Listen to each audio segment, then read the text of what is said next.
این بزرگترین و گرانترین پهپاد عملیاتی دنیاست. RQ-4 گلوبال هاک، پهپاد ارتفاع بالا با مداومت پروازی فوق‌العاده که ارتش آمریکا وابستگی ویژه‌ای به آن دارد. این غول پرنده می‌تواند تا ارتفاع 60,000 پا اوج بگیرد و بیش از 30 ساعت بدون توقف در آسمان باقی بماند.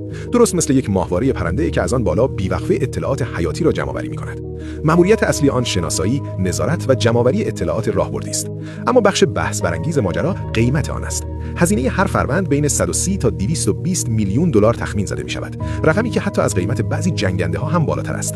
با وجود این هزینه سرسام‌آور و توانایی‌های منحصر به فرد، آمریکا تنها حدود 30 فروند از این پهپاد را در اختیار دارد. همین تناقض عجیب داستان را جذاب می‌کند. پهپادی که از برخی جنگنده‌ها گرانتر است، می‌تواند بیش از یک شبانه روز بی‌وقفه پرواز کند و از ارتفاعی تقریباً دست نیافتنی همه چیز را زیر نظر بگیرد. اما آنقدر محدود است که هر مأموریتش کاملاً حساب شده و حیاتی باشد. گلوبال هاک فقط یک پهپاد نیست، نمادی از این واقعیت است که در جنگ‌های مدرن گاهی اطلاعات از جنگ هوایی هم ارزشمندتر است.